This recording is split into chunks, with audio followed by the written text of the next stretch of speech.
une table cinéma, mais aussi une table sportive. Anna Karina, Marc Porel, Michel Creton. Vous avez tous les trois un point commun. Le cinéma, bien sûr, mais le sport. Ah oui, moi j'adore le sport, j'adore le rugby. J'aime beaucoup l'athlétisme aussi. Vous m'avez posé une question surprenante tout à l'heure.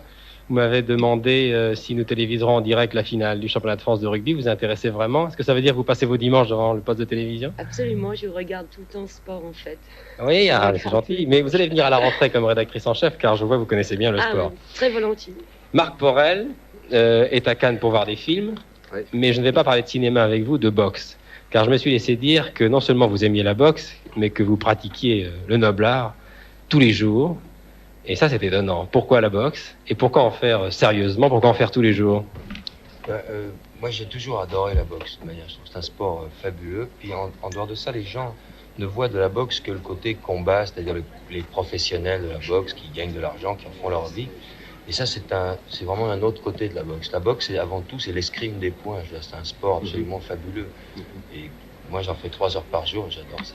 Alors, à la salle Philippe Philippi? À la salle Philippi, oui, à la salle de Naillet, et puis un professeur absolument formidable qui s'appelle Jean Capel, absolument un monsieur formidable. C'est vrai que les journalistes spécialisés disent souvent que la boxe et le cyclisme sont les 2 sports les plus difficiles, les plus pénibles.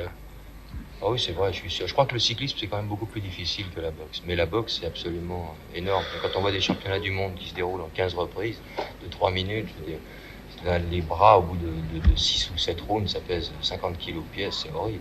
Où en êtes-vous là? Vous tenez combien de rounds en ce moment? 3 rounds? Non, quand je m'entraîne, je peux faire, dans les bons moments, je peux faire 7, 8, 9 rounds. Combien pesez-vous? Je suis un super léger, je pèse 63 kilos. Exactement, super léger. Vous allez rentrer à Paris demain et vous serez au bord du ring pour le match Cohen-Mondin. Oui. Vous avez vu Mondin à l'entraînement?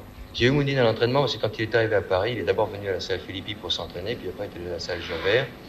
Et je l'ai vu s'entraîner avec Kéchichian, c'est une bête. Tu l'as pas pris, toi? Non, ils m'ont proposé, j'ai refusé. Mais c'est vraiment une bête, hein. C'est un assassin, je veux dire. Je sais pas ce qui va se passer demain, il vaut mieux pas le dire.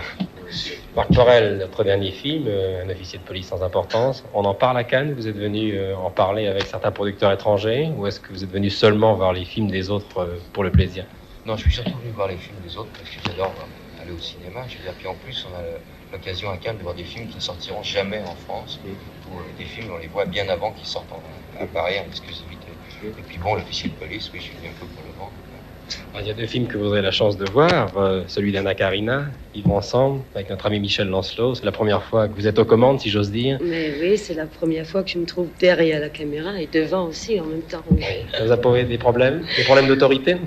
Non, pas du tout, parce que je crois que l'autorité, c'est te faire croire ou te faire sentir aux autres ce qu'on a envie de faire, c'est-à-dire, et qu'ils ont envie de le faire eux aussi avec vous. C'est un film qu'on a fait en famille. J'étais le chef de la famille, voilà. mais voilà à Cannes. Il est présenté la semaine prochaine? Il est déjà sorti à Paris. Oui, mais il est présenté ici à Cannes, à la Caserne des réalisateurs. Non, il est présenté en ce moment, actuellement, oui. Oui, alors vous êtes un peu anxieuse? Oh là là, oui, je le traque. Oui, alors comment ça se passe à la sortie des salles? Vous regardez avec angoisse les regards des critiques et des amis? Oui, il faut que je les affronte parce qu'il y a une conférence de presse et je ne sais pas... vraiment comment ça va se passer. Ouais, ça se passera très bien. Ça se passera. Mais bien, alors voyons. Michel Creton est le principal interprète d'un film qui n'est pas présenté à Cannes, mais que nous avons vu. Mon cher Michel, de Daniel Daher, qui s'appelle Le Dingue. Le Dingue. Qui est un film assez étonnant, très émouvant. Le sujet, je l'ai vu. La délinquance, ça avait été traité souvent au cinéma, mais pas de cette façon. Oui, c'est vrai. Là, on traitait un peu de façon, je crois, originale, et en tout cas de façon poétique, ce qui est rare. C'est peut-être parce que ça a été poétique que ça a été interdit aux moins de 18 ans, mais enfin, en dehors de ça, l'histoire jugera. J'aurais justifié le cigare. Vous savez, Michel, que j'adore le sport. Oui. Et à Cannes, tout est permis. Alors, je me suis permis le cigare. Mais je crois que je suis aussi intensif dans l'entraînement que mon ami Marc, et j'espère qu'on croisera un jour les gants ensemble. En dehors de ça, c'est extraordinaire de venir ici. Nous avons été très, très, très, très bien accueillis avec le film et le Dingue, ma foi.